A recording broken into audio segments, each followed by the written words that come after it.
Let's see what we got here today. We got Shaggy. Here's Shaggy model sheets from 13 Ghosts of Scooby-Doo.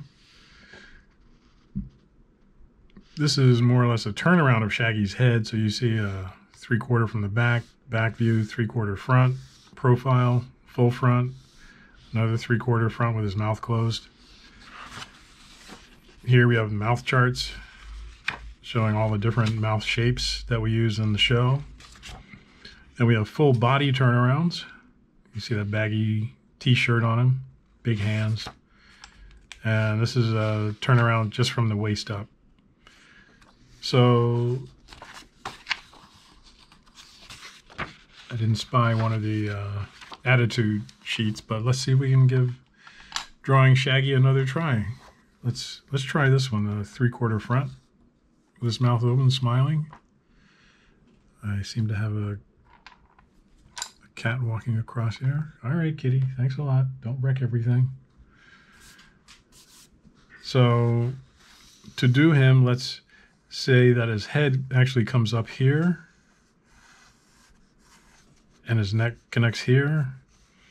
His shoulders are inside the shirt like that. So we break it down into shapes. There's a big shape on top of his head for that piece of hair. There's this big shape for this hair. Let's see if we can do that here. Start by drawing the basic shape of his face, his head, which is like this. And we can bisect it down like that. And then come across there, maybe here. And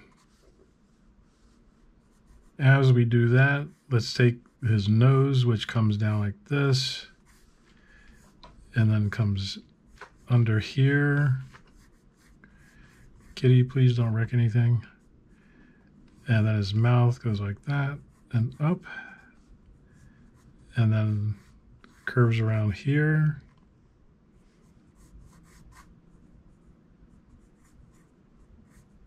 It's a nice long curve like that. And then comes around like this. We have teeth inside. Color that in. Now his eyes kind of close together. So what you can do is you can draw a complete circle like that, just very lightly. And then you can take a line going across like that. And then a pupil down here, and then just one line there, and then a line going across the top like this. And there's his other eye, and a line going over like that.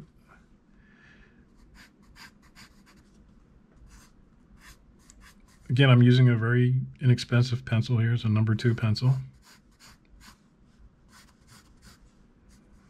You don't have to search it out at the art supply store. You can get them at the drugstore or the office supply store.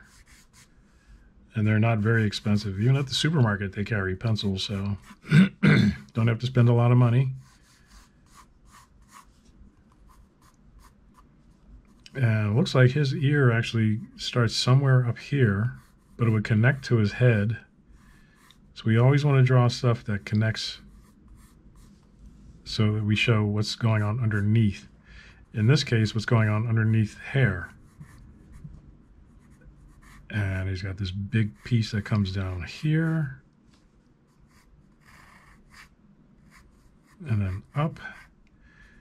And then a piece that comes right near his eye. Comes like this.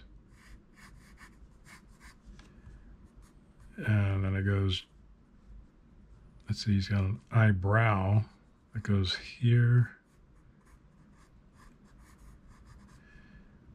And then a piece of hair goes here. And this one comes down like that.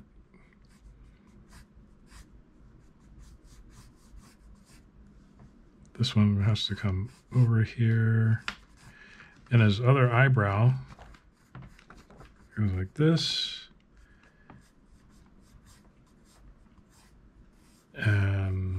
piece of hair like that. Now the hair that comes around his head looks like it's around the same level as his nose, so it would come here, break, and then go straight up like that, and then curve across this way. This piece here lines up to that, so that is here, and then goes around, down like that, and then comes on around like this. And maybe we can extend his jaw down a little bit like that. That feels a little bit better. And here it connects to his face. And they've put his neck here, like that. And if you make this a little bit rounder on top, and then a hair, and that's this drawing here is here. And then if you want, you can take a slightly darker pencil like this drafting pencil,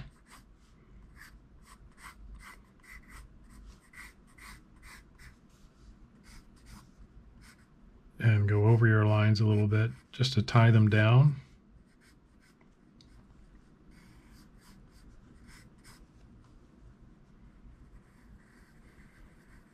Make your little corrections on there.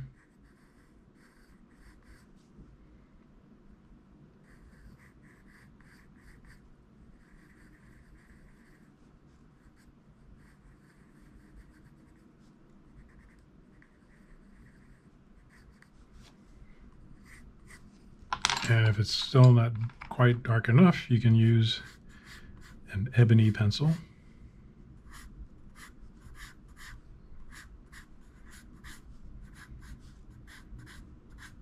As you see, the ebony pencil always gets the job done.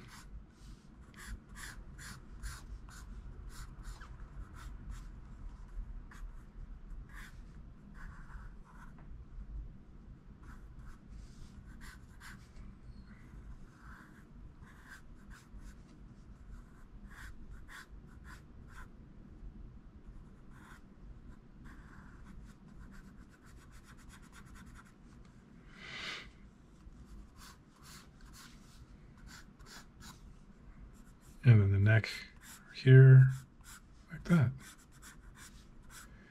So there's our drawing of Shaggy. He's got this little bit of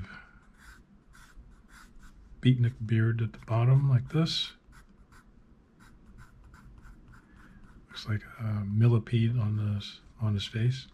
So there's our Shaggy drawing. And I wanted to go over a little bit about the guy that made these drawings possible. This is an old magazine of mine called Animation Blast, run by Amit Amiti. And he has a website called Cartoon Brew, which gives tons of information about the cartoon animation business. Here he's done a cover story about Iwao. Iwao is the guy that designed Scooby. And here's a big article about him. There's the man himself at his desk. And a drawing of, I'm not sure which character that is. But it's a drawing of Iwao's that he looks like a Ronald Searle drawing, matter of fact. Here's some drawings from Speed Buggy and I guess a Cyrano de Bergerac project that was on the books at Hanna-Barbera. It's a nice interview with Iwao here. There's a lineup of Scooby and the Gang, Valley of the Dinosaurs drawings here. At one point, I guess the Impossibles were going to be called the Incredibles way back in the early days of Saturday morning cartoons, but they changed the name to Impossibles for some reason. Here is a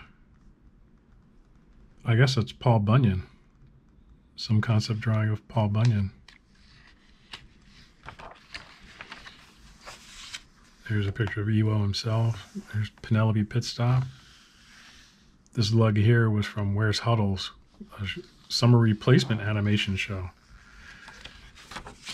And here's a bunch of weird Where's Huddles models, which I always thought were really neat. I really liked the show. It was all about football. But it was a summertime show. I guess there were 12 episodes or 13 episodes, just to run from May until beginning September sometime. 1970, I guess. And I used to watch that summer and always wondered whatever happened to it. Where was it? The main guy was a takeoff on Walter Matthau. And then here are some various sketches, various projects that Iwao did when he was at Hanna-Barbera. So that is the man himself, and this big interview with him tells a lot about him. This was done in January of '99, it says. And in another video, I'll go over a little bit about what I understand his style comes from, of designing human characters, and how it's so derived from Disney characters, which is where he used to work before he was at Hanna-Barbera. So until next time, keep drawing and keep having fun.